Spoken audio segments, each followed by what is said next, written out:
6 months later, divorcing my husband was a huge mistake. This one is long but worth it for everyone to read. If I could give anyone a piece of advice for divorce, it would be to not do it under normal circumstances. If your spouse is beating you or threatening you or your children, then of course get out and fast. In my case, there was no abuse. We were together for 8 years. That was mostly good, and we have 4 kids. Right around 5 years I got a promotion at work, and I got it in my head that my ex was dragging me down, or at least holding me back from more success and a better life. We never had a lot of money, but with my promotion I was now making more than he was. I started working longer hours, and at the same time his hours were cut, so he was at home more. I really began to resent him because he was home and because he got to spend time with our kids. Most nights when I got home they were already getting ready for bed, if not already sleeping. After a few months of my new job, it was clear to me that things were not going well at home without me there. Some nights the dishes weren't done when I got home, or the kids hadn't eaten, or whatever else I could think of to be mad at him about. It really didn't matter. He kept saying that he would try harder, but that it was hard being home all the time. That always made me really mad. For the next couple years things kept getting worse. My hours weren't any shorter and his were on and off full time. There was no convenient time for him to be working full time because of my hours, but we also needed the money. Whenever he would tell me that he could get extra hours, I would always complain, and the less hours he worked, the more I complained that he wasn't bringing in enough money. Whenever he brought up the contradiction, I would tell him that he needed to figure it out. I knew that it would bother him, so I started saying that a lot and for everything that I could. I really started to resent him, and I pulled away from him. I knew that it was hurting him, but I didn't care. If he didn't want to be hurt, then he would at least try to make me happy. I used that same thing to justify when I started to talk to another guy at work. I thought he was just a friend, but talking at work turned into texting at home, and then pictures and videos, and then trying to sneak some alone time with him. I knew that it was wrong, but it made me feel so alive, and my husband had not made me feel like that in years. I was tired of being unhappy, and I was doing this for me. The worst was the night that I came home at a reasonable time and found that he had cleaned the whole house, cooked the whole family dinner, and picked out a movie for all of us to watch together. This would have made me swoon a couple years earlier, but that night I couldn't even look at him, and I pretended to be sick. I spent the rest of the night in bed while he waited on me and checked on me and even made me different food and brought it to me in bed. It made me feel terrible. And then it made me angry that he made me feel that way, and by the end of the night I was texting with the other guy. Over the next month or two from that night, it did not matter what he did. He was wrong just for breathing most days. He would get so upset with how I was treating him, and I would just wait and egg him on into losing it because I knew it would happen eventually. After most of the fights we had, he would apologize for whatever I told him he did wrong, if there even was something, but I never did. I would usually find a way to make him feel even worse.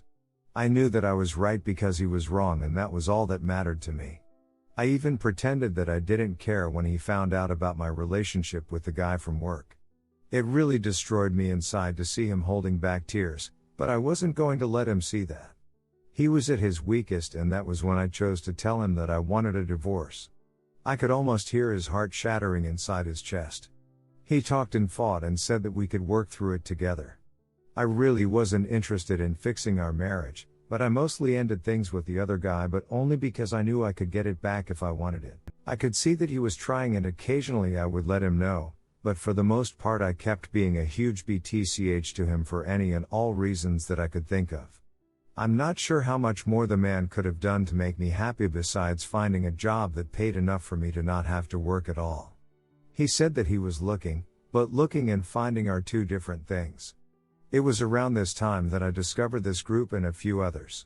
I started posting things about him, from my perspective only, and I got so much positive feedback for how I was feeling that I knew I was right.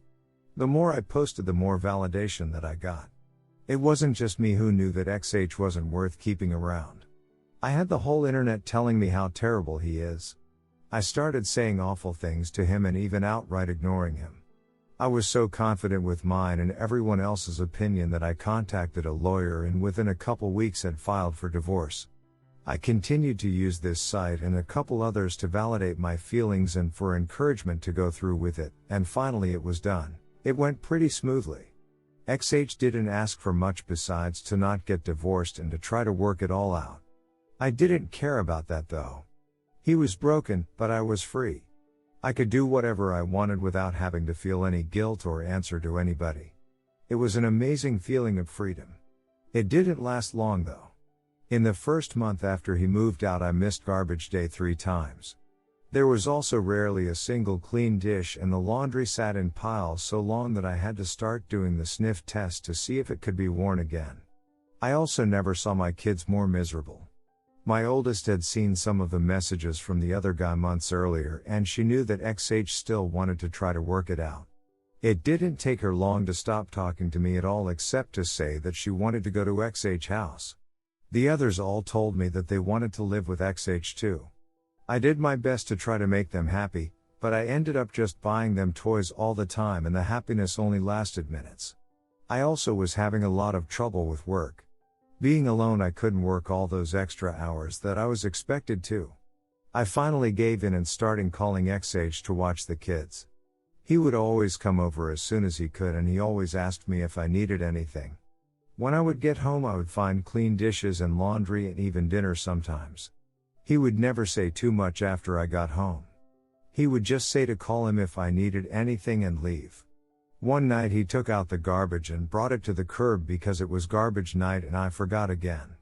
He always looked so sad when it was time to go. Finally, after a couple months, my friends convinced me to go out on a date.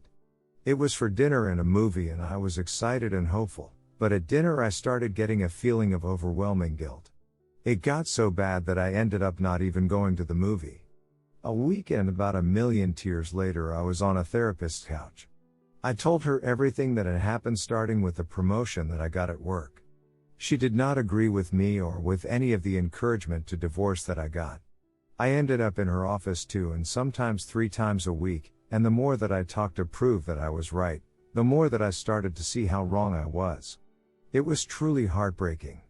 I don't know if I cried as much in my whole life as I did in the first month in her office. After about $2,000 of therapy sessions, I learned that my XH had his faults, but I figured out that mine were so much worse. I did so many awful things and said awful things that I wouldn't want to be with me, but he did. I still remember him asking me in the meeting with the lawyer to please not go through with it. I did go through with it though, and then later I bragged on here how great it felt. I was so wrong, and now I can see it. A couple weeks ago I went outside with him when he was leaving the house. I asked him about getting back together. When he looked at me, his eyes were full of tears and a couple went down his cheeks. He told me that he didn't know if he could. He said that the pain has been too much for too long, and that if we got back together that I might just turn around and do it to him again. He said that he always thought that I would realize how much he loved me and stop up until I signed the divorce papers, and let out a big over-exaggerated sigh of relief. He said that hurt him more than anything else, and that he doesn't know if he can ever trust me again. I don't blame him. I destroyed a man who, looking back, was a great husband. I deprived my kids of having a great father in the house with them, and I took his kids away from him. And me, the one who pushed for the divorce expecting happiness and a life of freedom, spend all my free time sitting at home or sitting on a therapist's couch. Please don't just take the advice of anyone on this site or any other about getting a divorce. If your marriage is bad, look at yourself first and see if you can make changes. This is advice for men and women. Getting divorced is not fun. Being divorced is not fun. And seeing your husband broken and your children never happy because of your actions is the most painful experience that I can imagine. I wish all of you well and hope that you will give your marriages a second chance.